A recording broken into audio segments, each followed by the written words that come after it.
관리번호 25번입니다. 수업 시간 시작하겠습니다. 자, 얘들아, 오늘 배울 단어는요, 능동적으로 읽고 쓰고라는 단원인데요. 오늘 독서와 관련해서 한번 배워볼 거예요. 근데 자, 여러분 모두 독서, 읽기라는 거 다들 해보셨나요? 당연히 한 번쯤은 해봤다고 생각이 드실 텐데, 그러면 선생님이 하나 여쭤볼 게 있어요. 혹시 글을 읽으면서 나는 문제를 부딪혀본 경험이 있다, 난 이런 게 참 어려웠다, 이런 거 혹시 있었을까요? 네. 또 우리 가람이가 또 얘기를 해보고 싶어 하는 것 같은데 한번 들어볼까요? 네. 독서하는 과정에서 직면했던 문제가, 네, 모르는 단어가 있었다. 그래서 모르는 단어를 해결하기 위해서, 그러면 해결하기 위해서는 어떻게 했나요? 네, 사전을 활용했다. 인터넷에 사전을 찾아서 문제를 해결했다고 하는데, 그러면 혹시 사전을 못 사용할 때는 그러면 어떻게 할 수 있을까요? 네, 그렇죠. 머릿속에서 떠올려서 이렇게 문제를 해결할 수 있다라고도 얘기를 해줬고, 또 글에 있는 문맥을 파악해서도 사용을 한다, 문제를 해결한다 라고 또 지금 얘기를 해줬는데, 그래서 혹시 그 예시도 한번 떠올려 볼까요? 머릿속에 떠올린다, 그러면 배경 지식을 활용한다라는 걸로 좀 얘기를 해볼 수 있을 것 같은데, 배경 지식을 활용해서 글을 읽는 과정에서 나타난 문제를 해결하는 방법이 어떤 게 있었을까요? 한번 그 경험을 또 얘기해 볼 친구? 네. 바람이가 얘기를 해보겠다고? 네. 이번에도 똑같이 문장을 몰랐는데, 그 골수라는 단어를 몰랐는데 한자를 알고 있어서 그 단어를 어느 정도 유추할 수 있었다고 해요. 좋습니다. 그래서 우리는 오늘 글을 읽는 과정에서 생겨나는 문제를 해결하면서 그거를 독서 활동을 하는 활동을 진행을 할 건데, 그래서 같이 학습 목표를 읽어보면서 오늘 할 활동들을 확인해보는 시간을 가지도록 하겠습니다. 자, 학습 목표 첫 번째, 글을 읽는 과정에서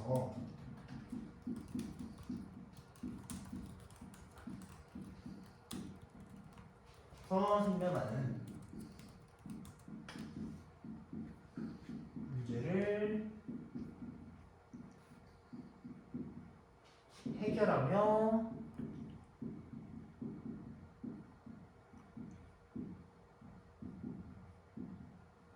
독서 활동을 할 수 있다.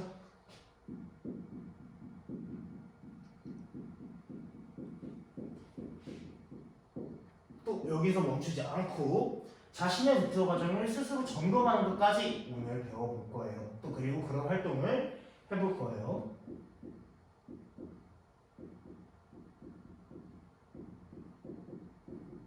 스스로 점검할 수 있다.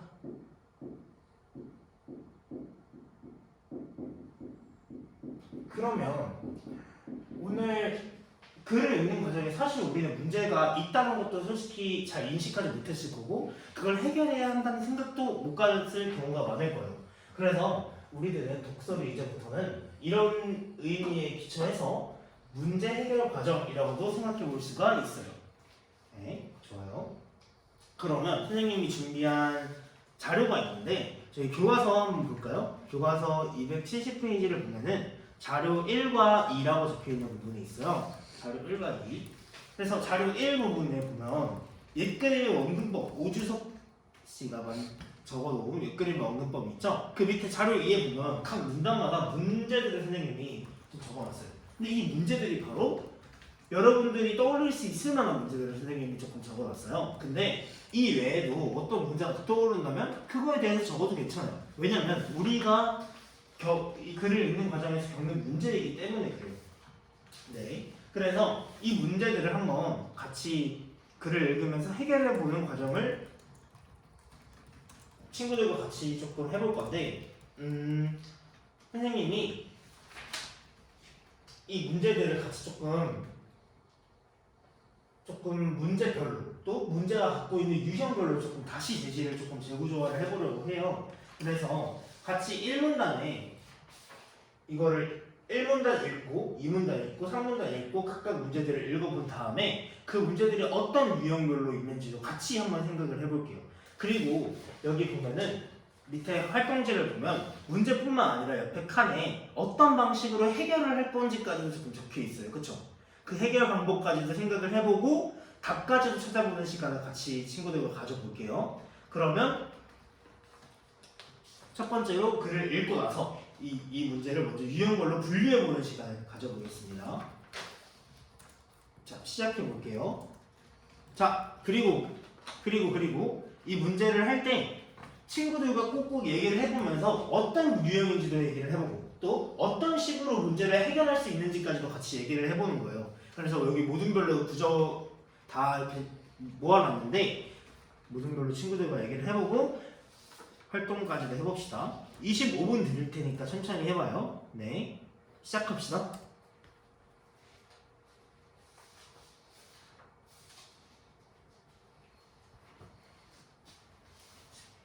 네, 다 된 것 같은데 같이 그러면 문제는 유형별로 조금 분류를 해볼까요? 네. 자, 1문단을 보면은 측량은 무슨 뜻일까? 2문단은 어쩌고 저쩌고 무슨 의미일까? 사용법이란 무엇일까? 하면서 되게 여러 가지 문제들이 나와 있어요. 그런데 선생님이 첫 번째로 문제의 유형을 한번 같이 얘기를 해봅시다.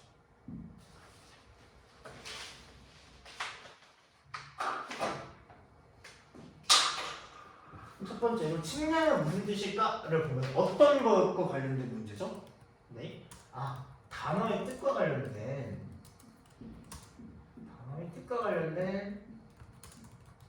문제다. 기억은 좋습니다. 얘는 기억이 그렇다고 했죠. 자, 그러면 니은도 한번 볼까요?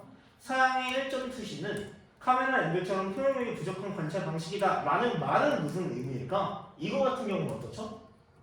그쵸? 문장의 의미겠죠? 문장의 의미. 문장의 뜻, 의미. 얘 같은 경우는 니은이라고 볼 수 있을 것 같고요. 다음. 자, 그러면 삼원법이란 무엇일까 같은 경우는 어떨까요? 그쵸, 여기에 해당되겠죠? 단어의 뜻. 그리고 나서 애초에 산이라는 것이 회화적으로는 상황법에 의사를 충분히 표현되는 문장은 맞는 말일까? 이거 같은 경우는 어떨까요? 조금 어려운데. 네. 그 말이 맞는 것인지에 대해서 어떻게 보면 비판적으로 판단하는 거죠. 판단. 가치 판단이라고 볼 수도 있고. 그래서 이거 같은 경우도 리을이 들어가면 되겠죠? 판단. 그리고 경물이 무슨 말인지 모르겠어? 그럼 여기 또 들어가면 되겠네요. 경물이 무슨 말인지 모르겠어. 그리고 목유도원도의 상호법이 무리 없이 소화되고 있다는 건 사실일까? 라고 했으니까 이거는 어떨까요? 이것도 여기에 들어갈 수 있겠죠? 판단. 그리고 상황법을 쓰면 다양한 시각이 뒤섞이는데 왜 상수하다 보면 마음의 평온이 그지 없을까라고 했을까? 그지 없다라고 했을까? 라고 보면은 이거 같은 경우도 문장에서 그 뜻을 모른다는 의미를 해석할 수 있기 때문에 시옷이 여기로 들어가고요.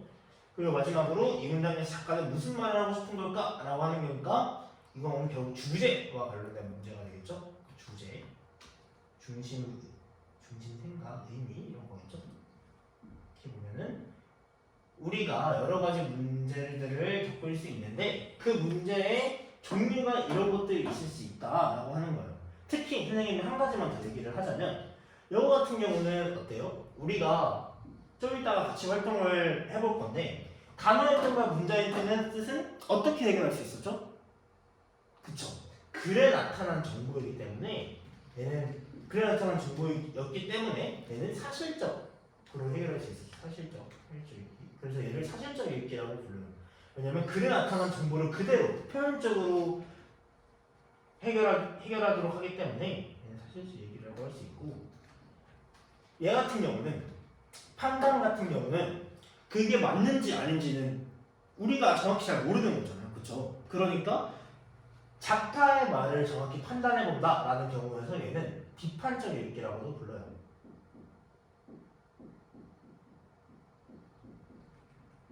그리고 이 글 자체가 어떤 작가가 어떤 말을 하고 싶은지를 추론해내기 때문에 이 4번 주제와 같은 경우는 추론적 읽기라고 할 수 있습니다.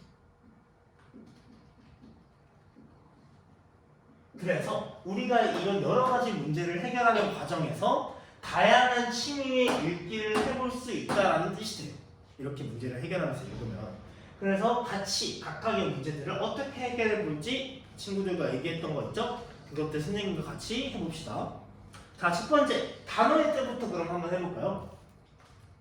자, 우리 1문단 기억의 문제는 어떻게 해결할 수 있었죠? 옆에 칸에 잘 적어 넣었을 텐데 친구들이랑 측량은 무슨 뜻일까? 이거 어떻게 해결했어요? 어떻게 해결할 것 같아요? 네, 좋습니다. 기억 같은 경우는 사전을 통해서 해결을 할 거다. 좋아요. 사전.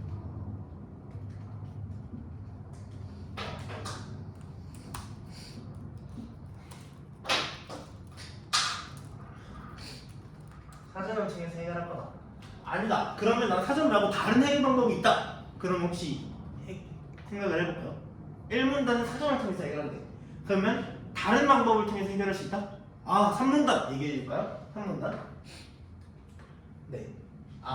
여기서 측이랑 양과 비슷한 다른 한자어들을 생각해보면 될 수 있지 않을까 라면서 배경지식을 활용하겠다 라고 또 얘기를 해줬어요. 좋습니다. 배경지식.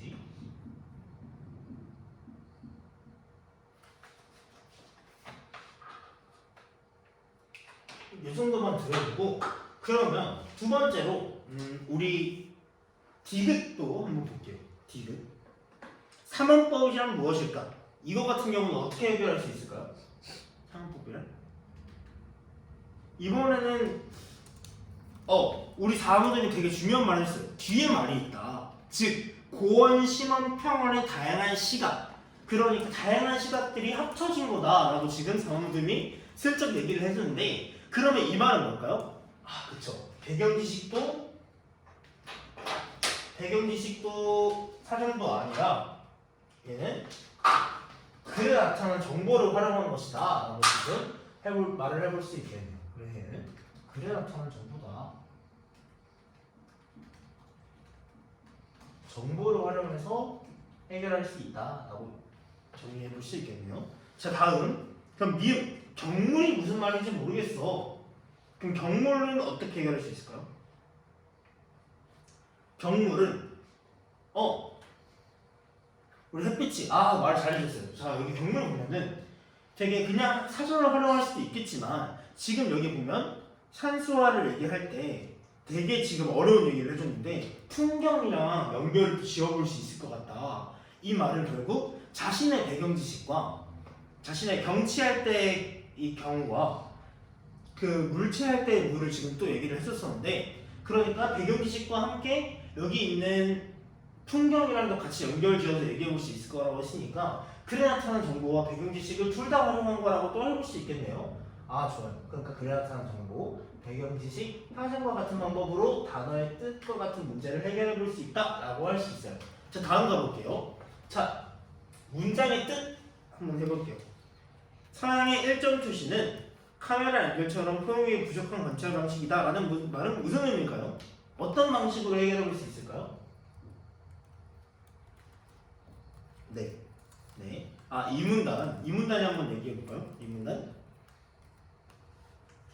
그쵸. 여기 보면은 지금 문맥상, 그러니까 글에 나타난 정보를 가지고도 활용할 문제를 해결할 수 있겠다 라고 얘기를 해줬는데, 왜 그렇게 생각했죠? 네. 자연의 형상만을 그대로 담아내고 있다. 거기서 우러나는 기운까지 담아내는 것이라고 할 때 부족한 관찰 방식이다라고 했으니까, 지금 보면은 그 서양의 1점 투시와 동양의 풍경화가 되게 대비적으로 얘기를 해주고 있다라고 지금 잘 얘기해줬어요. 그러니까 글에 나타난 정보를 활용해서 문맥상 이걸 활용한 거를 라고 볼 수 있겠죠. 잘 말해줬어요. 다음 시옷 가볼게요. 상황법을 쓰면 다양한 시각이 뒤섞이는데 왜 산수하다 보면 마음이 평온하게 그지없을까라고 했을까? 그지없다라고 했을까? 이거 한번 볼까요? 왜? 이거 되게 어려워하는 것 같은데, 자, 다양한 시각이 뒤섞이는데 마음이 평온하게 그지없다라고 한 이유는, 이건 선생님이 조금 생각을 해볼게요. 자, 위에 쭉 올라갔을 때 여기 보면은 서양의 1점 투시는 어떻죠? 카메라 앵글처럼 자연의 형상 그 자체를 그냥 제시하는 거예요. 그렇죠? 그러니까 그 모습 그대로만 담고 있기 때문에 우러나는 기운까지는 담아내지 못해요. 하지만 그 기운을 다 담아내고 있다는 점에서 이 동양의 사람들은 그 기운까지 느끼는 거죠. 그러니까 이걸 보고 평온하다고 느낄 수 있다는 거예요. 그러니까 선생님 같은 경우는 이 글에 나타난 정보를 같이 또 활용했다라고 볼 수 있겠네요. 그렇죠? 위의 문장들을 활용했으니까. 자, 마지막 다음 판단 가볼게요. 리을과 비읍 같은 경우는 애초에 사내라는 것이 회화적으로는 상황법의 의사를 충분히 표현하는 문장은 맞는 말일까? 라고 했어요. 그러면 이거는 어떻게 해결할 수 있을 것 같아요? 또 비읍도 한꺼번에 가볼게요. 상황법에 무리 없이 소화되고 있다는 건 사실일까? 라고 해봤는데 이거는 어떻게 해결할 수 있을까요? 그쵸? 이건 사실 그게 실제로 맞는 말인지를 확인하려면 여러 가지 정보들을 확인을 해야 돼요. 그러니까 네, 일모님이 얘기해준 것처럼 인터넷과 같이 여러 가지 자료들을 확인을 해야 된다. 그러니까 얘는 이제 다양한 외적 자료를 활용하겠다라고 지금 얘기를 했어요. 좋습니다. 외적 자료를 활용하겠다. 자, 마지막으로 주제 같은 경우는 어떻게 할 수 있을까요? 주제 같은 경우는 주제 핵심은 왜 무슨 말을 하고 싶은 걸까요? 이거는 선생님이 좀 얘기를 해보면 서양 풍경화에 비교해 봤을 때 목류도원도와 같은 우리의 동양화는 다른 방식으로 그 자연의 형상을 담아내면서 자연의 형상 그 자체만 다루는 게 아니라 다른 기운까지 담아내고 있다. 그러니까 되게 친숙하고 오히려 마음이 평온하다라고 하는 것이기 때문에 얘 같은 경우도 글에 나타난 정보를 활용하는 방법으로 해결해 볼 수 있겠어요. 그렇죠? 좋습니다. 자, 우리가 같이 이 문제를 같이 찾아보고 또 그 문제가 어떤 문제의 유형을 갖고 있는지도 확인해보고 그리고 그 문제의 해결하는 방법까지도 같이 살펴봤어요. 자, 이번에는 우리가 자신의 독서 과정을 점검해보는 시간도 좀 가져볼 건데 우리가 독서라는 것은 뭐라고 했죠? 독서라는 것은 문제를 해결하는 과정이다라고 했어요. 그래서 독서를 하는 과정에서 글을 읽는 과정에서 여러 가지 문제를 직면하고 그 과정에서 문제를 해결하는 방법까지 생각을 해볼 건데 그래서 우리가 글을 읽은 과정 지금 읽었죠. 자료 1을 읽었을 텐데 그걸 평가하고 조정을 하는 거예요. 그래서 선생님이 평가하는 항목을 조금 제시를 해볼게요. 첫 번째로 문제를 글을 읽는 과정에서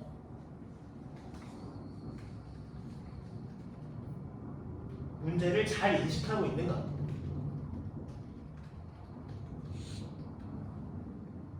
내가 이해하는데 문제를 빼먹진 않았을까? 같은 거죠. 문제를 잘 인식하고 있는가? 자, 두 번째로 그 문제를 해결하기 위해서 적절한 방법을 사용하고 있는가? 문제를 해결하기 위해서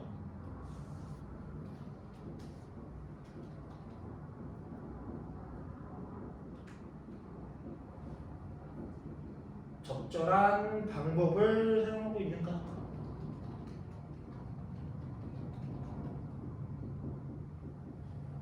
좋습니다. 자, 이 두 가지 기준 외에도 여러 가지 기준이 생길 수 있는데 그 기준을 생각해 보면서 평가하고 조정하는 활동을 해볼 건데 그러니까 스스로 어떤 방식으로 독서를 하고 있는가 또 어떤 문제를 직면하고 해결하고 있는가를 중심으로 해결할 건데 그와 관련해서 자료 1 읽죠. 자료 1을 읽으면서 든 생각을 같이 적어보는 시간을 가져볼 거예요. 그래서 어떻게 보면 반성적 쓰기라고 할 수 있겠죠. 쓰기 시간을 조금 가져볼 겁니다. 그래서 스스로 글을 읽으면서 어떤 과정이 있었는지 생각을 해볼게요. 자, 지금 한번 해볼까요? 네. 네, 좋습니다.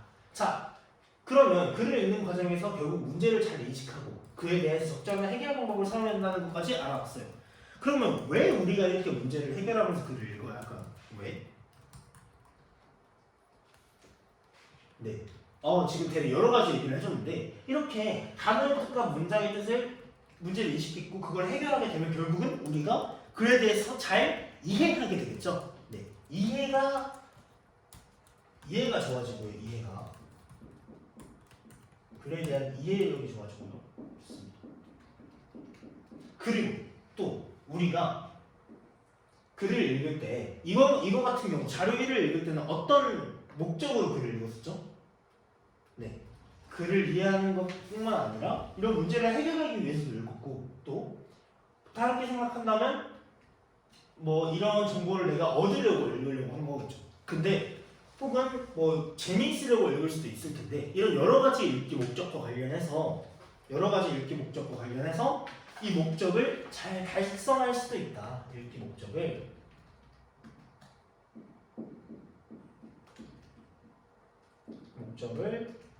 잘 달성할 수도 있다. 그래서 우리가 문제를 해결하면서 글을 읽어야 한다는 거예요. 자, 여기까지 하고 그 문제 마무리해 보도록 하겠습니다.